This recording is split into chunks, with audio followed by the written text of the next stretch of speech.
What's up mga kaballers? Maligayang pagbabalik sa aking channel. Halina't pag-usapan natin ang balita patungkol sa pagkuha ng Chicago Bulls kay Klay Thompson at ang balita naman patungkol sa maaaring matuloy na trade sa Golden State Warriors. Tara na't pag-usapan natin yan dito sa Basketball Hot Shots.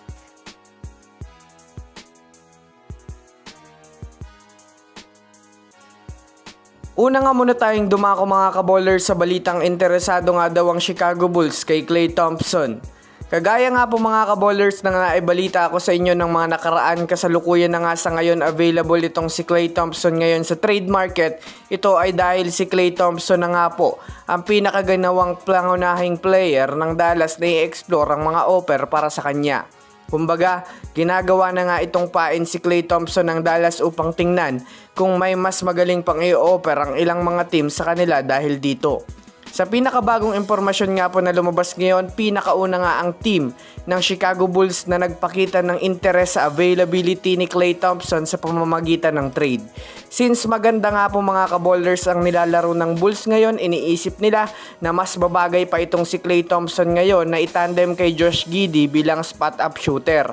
Kung mapapansin nga natin, base sa kanilang team ngayon, wala nga pong player ang Bulls ngayon na spot-up shooter na maaasahan nila sa kanilang team. Puro slasher at mga inside shot lamang ang halos bumubuhat sa kanila. Kaya kung susumadahin natin, napakaganda para sa Bulls na magkaroon sila ng player na maaasahan sa mga kick-out play at si Klay Thompson nga po ang player na talagang iniisip ng Bulls na babagay sa kanila sa ngayon. Samantala, pumunta naman tayo mga kaballers sa balita patungkol sa mabubuong tandem ng Warriors. Alam naman nga natin, aside sa ilang mga sikat na superstar ay isa si Anthony Davis sa mga pinakamainit na trade talks ngayon sa mundo ng NBA.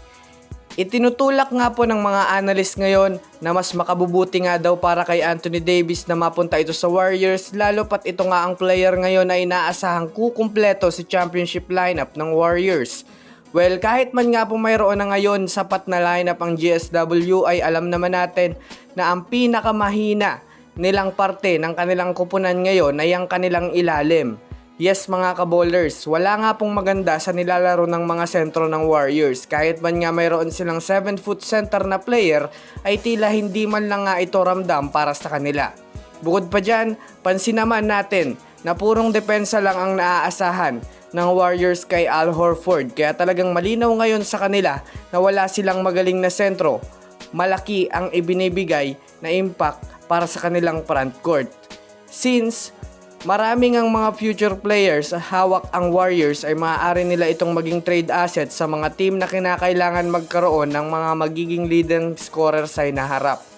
Kaya naman mataas nga ngayon ang posibilidad na matuloy ang pagpunta ni Davis sa Warriors dahil sa balak nga ng Dallas Mavericks ngayon na mag-rebuild ng panibagong lineup na maikakampi nila sa magiging greatness ni Cooper Flagg.